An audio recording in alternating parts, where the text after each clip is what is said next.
How's everybody doing today? This is a fantastic day.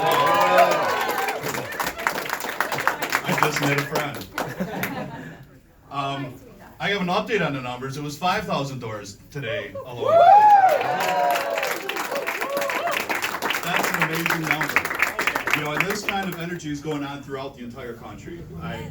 I knew I was going to be doing something this weekend. I didn't have my son. It was either Iowa or come to New Hampshire.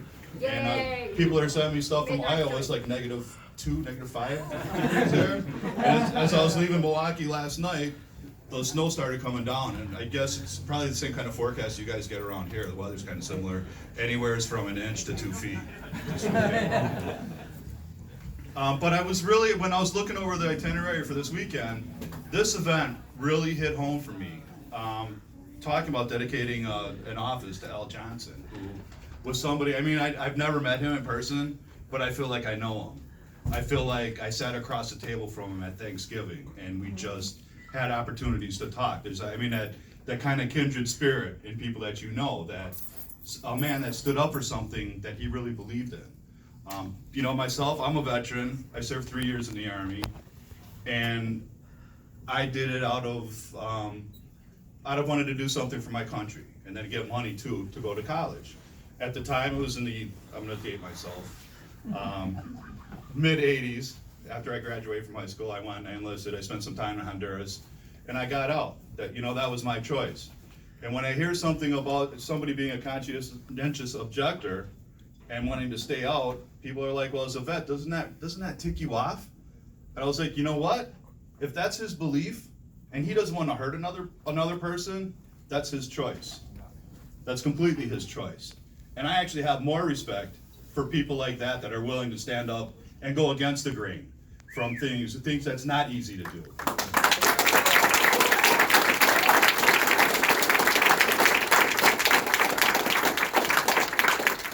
And I definitely have even more respect finding out that, I mean, from being in prison for his beliefs too.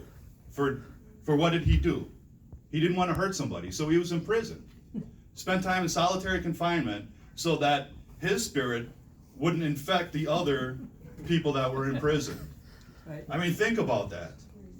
And then to get out and join a Veterans for Peace chapter, and to keep talking that up, to keep walking that talk. That's a big deal. So when I was reading more about Al, I was like, this man, I wish I would have known him. I wish I would have had the opportunity. Because look at what we have in the White House right now. 5-time draft dodger. He had 5 opportunities, and he's willing to send, we just saw this past week, he's willing to send me, he's willing to send you, he's willing to send our kids to war at the drop of a hat to stay in office. You think he's going to send his kids? Nope. No. Yeah. It's always the working people that are the ones that have been doing the fighting, the dying, the bleeding, and the sweating for this country to make it what it is. Yes. That's true. So if you're going to stick to your guns, I have respect for that. But if you're gonna get out of war when you had 5 opportunities and then come and say, now we need to go to war, no, you don't get to do that. And that's why I was so impressed and just doubled down on my belief about Bernie Sanders, hearing him, the most outspoken candidate, standing up for not sending us to any BS wars. Yeah.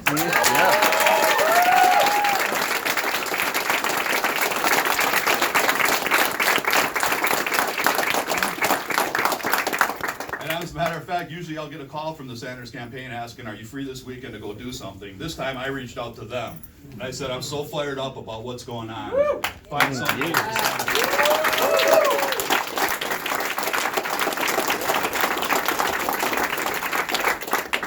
know, and the last time I was here, I brought my son. This is going to be the last election. He's too young to vote.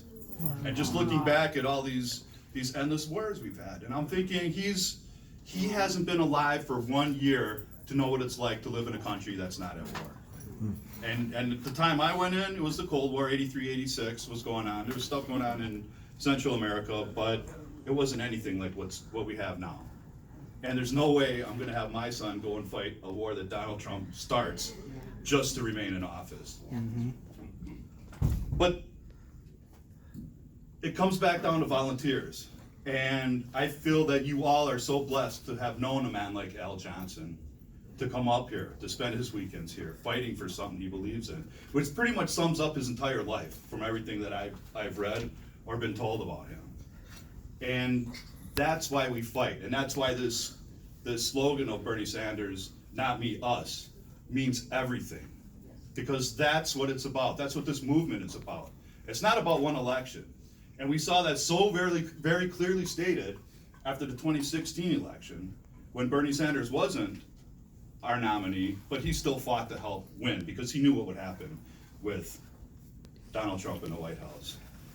And he never gave it up. And I'll never forget, my first experience with Senator Sanders was after 2010 when Scott Walker dropped the bomb on public sector workers in Wisconsin.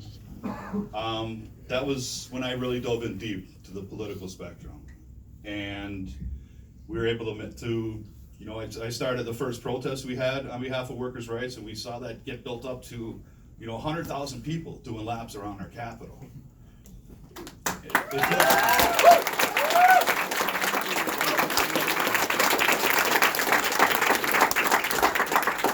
And before that, there really hadn't been a lot of protesting going around anywhere in the country.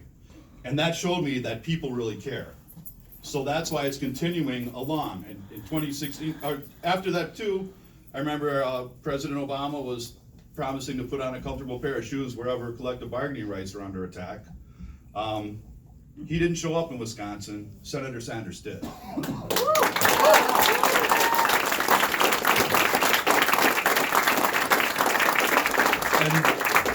And he wasn't running for anything when he showed up. He did it because it was the right thing to do. That was the first time I heard him talk, and he was talking about things that he's talking about today. That people back then are like, you really think that can happen? $15 minimum wage. Yeah, that's something that's happening in states. More and more states every year are finding out that it's a lot easier to pay people what they're worth than give their companies that they work for handouts, which is basically what's going on.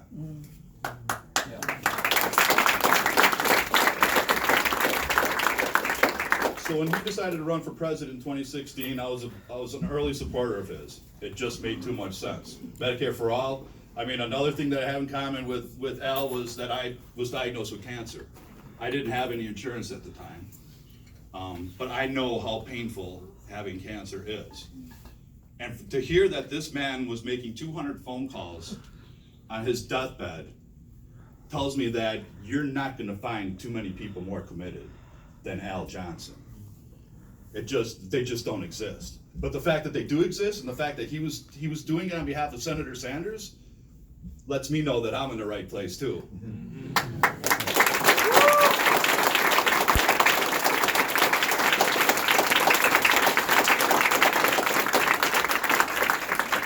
But Senator Sanders called me when he ran for president in 2016, and I was asked if I would speak at his presidential rally in Milwaukee. Now, at the time I received the phone call, I was on a construction site. On a 32nd floor, we were putting up a high-rise in downtown Milwaukee. And I'm convinced whoever is calling me is trying to punk me. I was like, wait, you're calling me? You want me to speak at a presidential rally? Right. It turned out to be legit. And then what really blew me away, though, was before we hung up, the person on the phone call was like, and also, before we hang up, do you know of any picket lines going on? I was like, wait a minute. You're having a presidential candidate come in, and not only does he want a guy off a construction site to speak on his behalf, but he wants to go walk a picket line? That was crazy at a time when workers are being, we're hanging by our fingertips in Wisconsin. To have a presidential candidate come in like that and tell us he wants to walk that line with us, and he's there. Well, yes, Senator Sanders, I'm going to support you. A little while after that, people in the community decided, I mean, you've heard of Paul Ryan. Yes, I know you have. And people had asked, they said, Randy, we think you could help move him along. So I offered to trade jobs with him. He could work as an ironworker.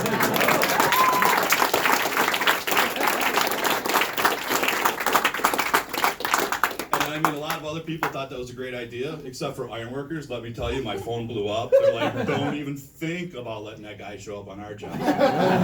He doesn't do his job now. We got enough people that we got to pull it up a duty for. But one of the people that offered to help out was Senator Sanders. And again, that just showed me, I mean, for a guy working on a construction site to go after the third most powerful Republican in the country, people thought I might be a little off in the head. And sometimes I may be. But when it comes to workers' rights, and I mean things like Social Security, Medicare, Medicaid, nobody had done more to destroy it than Paul Ryan did. So I asked for Senator Sanders' help, and I got it. He was like, "What can I do?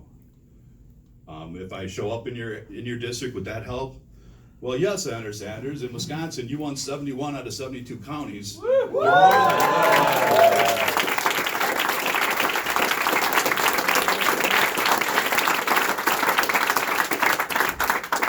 So he did, and we got to know each other since.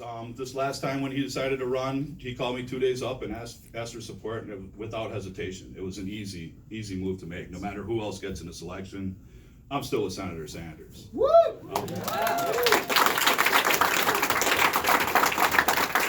But just the fact that he believed in me early on too, it meant a lot. And it was because of that helped us roll everything up and get the kind of support that we had, which was just incredible. And it comes down to volunteers, to all of you. Because no campaign is going to do anything, can't go anywhere, right? Without volunteers. You guys are the heartbeat of every campaign. And just hearing the kind of numbers that you did today, 5,000 doors, it's incredible.